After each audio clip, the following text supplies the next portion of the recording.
নবী সাল্লাল্লাহু আলাইহি ওয়াসাল্লাম বলেছেন, বাদিরু বিল আ'মাল ফিতানান কাকিতা'ইল লাইলিল মুযলিম।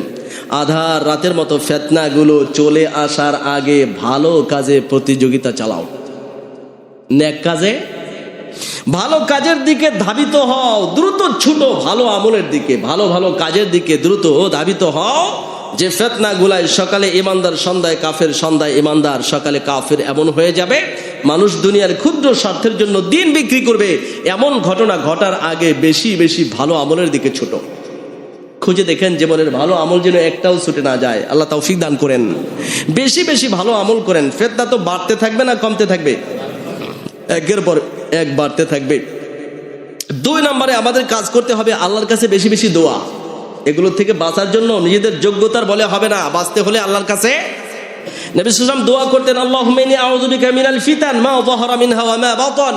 আয় আল্লাহ, আমি আপনার কাছে সব ফিতনা থেকে আশ্রয় কামনা করছি।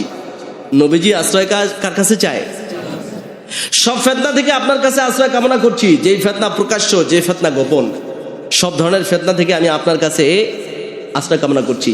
আল্লাহ তার নবীকে লক্ষ্য করে কি বলছেন জানেন? লাউলা সাব্বাতনাকা লাকাদ কিত্তা তারকারু ইলাইহিম শাইআন কলিলা। ও নবী, ওরা তো ফিতনাগুলো আপনার কাছে উপস্থিত করছিল, আমি যদি আপনাকে মজবুত না রাখতাম তাহলে আপনি এই ফিতনার দিকে একটু ঝুঁকে পড়তেন। নবীকে বলছেন, নবী আপনাকে যে ফিতনায় একটাও গ্রাস করতে পারে নাই, আপনার কাছে ফিতনা এসেছিল ক্ষমতার ফিতনা, ক্ষমতার অফার দিয়েছিল, তুমি কোরআন বন্ধ করে দাও, ক্ষমতা দেই। তুমি কোরআনের দাওয়াত বন্ধ করো, নারী দেই। তুমি ক্ষমতার দাওয়াত বন্ধ, কোরআনের দাওয়াত বন্ধ করো, তোমাকে টাকা দেই। দিয়েছিলেন না? এর সব ফিতনা, প্রত্যেকটা ফিতনা ছিল নবী, এগুলোর সব প্রস্তাব তারা তোমার কাছে দিয়েছিল। এটাই যখন পারে নাই, তখন ফিতনা আসলো জুলুমের আকারে। কিসের আকারে? মার ধর, রক্ত ঝরানো, দেশ ছাড়া করা, হত্যার প্ল্যান করা, সবগুলো ফিতনা। নবী, আমি এই সব ফিতনার সময় আমি আল্লাহ আমার নিজ জিম্মায় আপনাকে অবিচল করে রেখেছিলাম। আপনি হকের উপরে থাকতে পেরেছিলেন, ফিতনায় ভেসে যাননি। লাউলা আন সাব্বাতনাক লাকাদ কিত্তা তারকানু ইলাইহিম শাইআন কলিলা। আমি যদি আপনাকে অবিচল না রাখতাম তাহলে আপনি তো কিছুটা ওদের দিকে ঝুঁকেই পড়ছিলেন, অর্থাৎ ঝুঁকেই পড়তেন। আমি আপনাকে স্থির রেখেছি। এই জন্য নবী সাল্লাল্লাহু আলাইহি ওয়াসাল্লাম দোয়া করতেন, আল্লাহুম্মা ইন্নী আউযু বিকা মিনাল ফিতান মা যাহারা মিনহা ওয়া মা বাতান।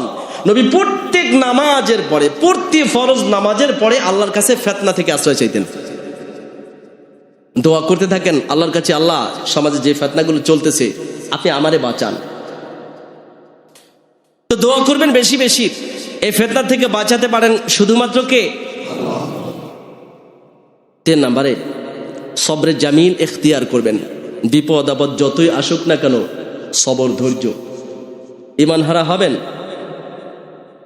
স্বার্থহারা হওয়া যায়, ঈমান হারা।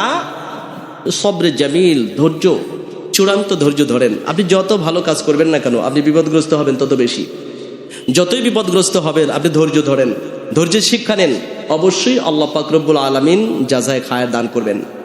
আপনি দেখুন মূসা আলাইহিস সালামের লোকরা, যারা মূসা আলাইহিস সালামের বিরুদ্ধে জাদুকররা আসছে ফেরাউনের পক্ষ হয়ে যুদ্ধ করতে, নাকি?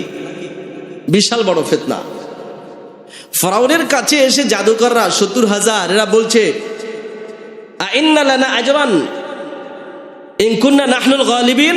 আমরা যদি জিততে পারি মূসার বিরুদ্ধে তাহলে কি আমরা মাল পাবো? মাল, টাকা পয়সা পাবো? আমাদেরকে আপনি কোনো বিনিময় দিবেন? উনি বলছেন, হ্যাঁ অবশ্যই। ওয়া ইন্নাকুম লামিনাল মুকাররাবিন। নগদ টাকা পয়সা তো পাইবা, তারপরে একেবারে আমার ঘনিষ্ঠ জন হইতে পারবা, আমি আমার দরবারে রাখবো তোমাদেরকে। বিশাল সম্পদের অফার পাইছে না? বিশাল টাকার অফার পেয়ে গেছে। এই টাকাটা হলো তাদের সামনে ফিতনা। জাদুকরদের সামনে কি? তারা রাজি হয়ে গেছে। আবার নিজেরা বৈঠক করে সিদ্ধান্ত নিয়েছে যে মূসা আলাইহিস সালাম যে কথা বলতেছে একে তো জাদুকর মনে হয় না।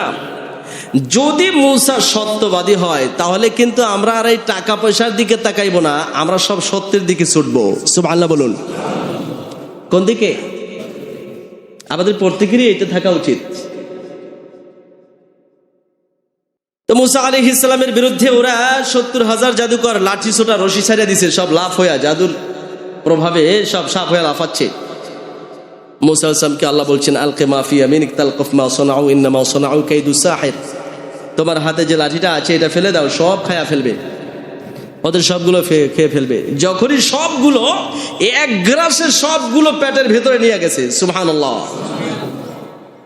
সাথে সাথেই জাদুকর 70,000 ফাউলকিয়া সাহারাতু সাজিদিন, 70,000 জাদুকর একবারে সব সিজদায় লুটে পড়ছে। এবার কারে সিজদা দেয়?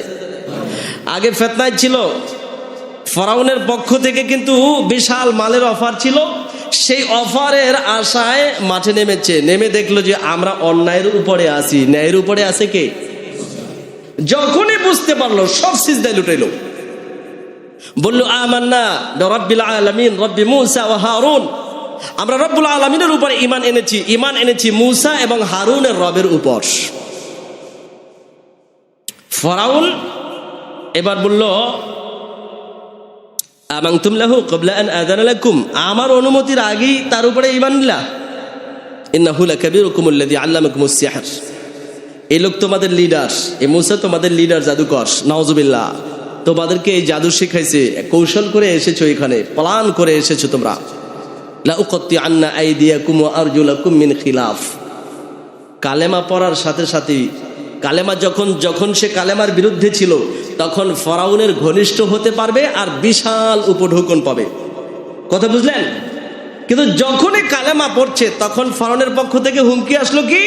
লা উকত্তিআন্না আইদিয়াকুম ওয়া আরজুলাকুম মিন খিলাফ সুম্মা লা উসাল্লিবান্নাকুম আলা জুদুইন নাখল সুম্মা লা তা'লামুন্না আইয়ুনা আশাদ্দু আযাবান ওয়া আবকা, আমি তোমাদের প্রত্যেকের ডান হাত কাটবো, বাম পা কাটবো, এরপরে খেজুর গাছের শুলে চড়াইবো, তারপর বুঝবা যে কার শাস্তি কঠিন এবং টিকে থাকে কে। নাউজুবিল্লাহ বলুন। যে ফেরাউন বলছে যে তোমরা যে মূসার রবের উপরে ঈমান আনছো, মূসার রব বেশি শাস্তি দিতে পারে না আমি বেশি শাস্তি দিতে পারি, এটা টের পাইবা। গাদ্দার, বুঝলেন নাকি? আর বুঝবা যে কে টিকে থাকে, তোমাদের রব টিকে না আমি টিকি, দেখবা। বুঝলেন নাকি? ফিতনায় পড়ে গেছে না?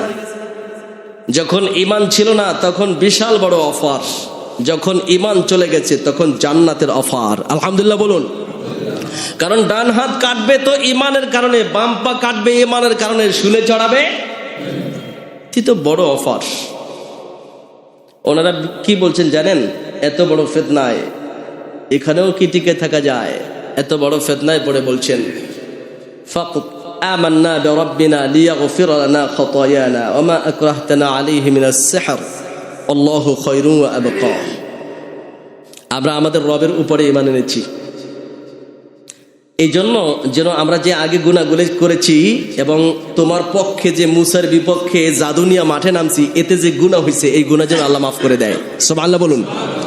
বাঁচার কথা বলছে না, রবের উপরে ঈমান আনছি যাতে করে আগের সব পাপ এবং নবীর বিরুদ্ধে যে মাঠে খেলতে নামছিলাম জাদুনিয়া, এই যে অপরাধ, এগুলোর জন্য আল্লাহ মাফ করে দেন।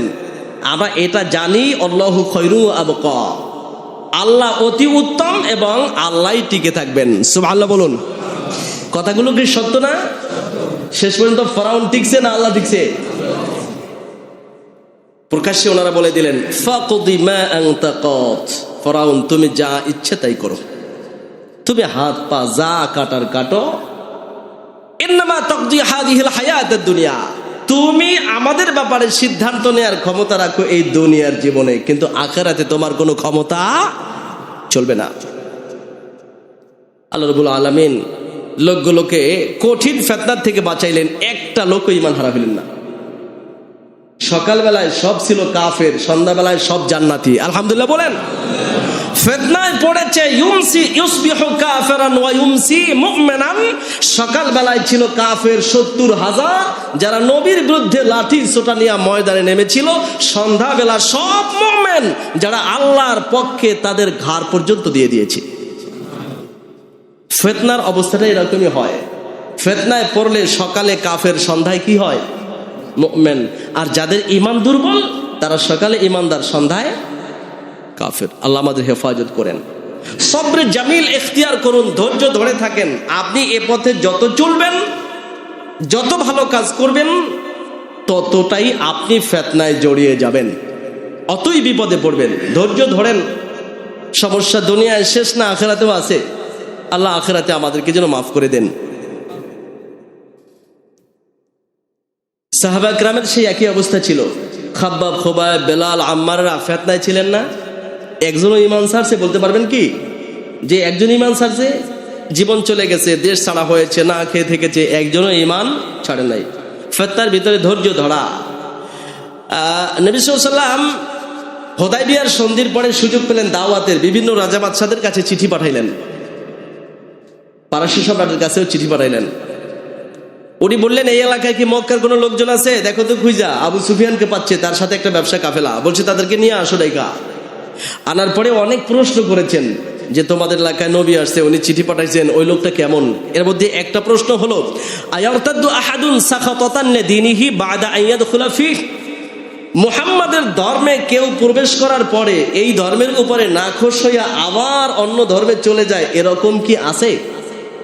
এটা আবু সুফিয়ানকে জিজ্ঞাসা করছে, যখনও তিনি মুসলমান হন নাই।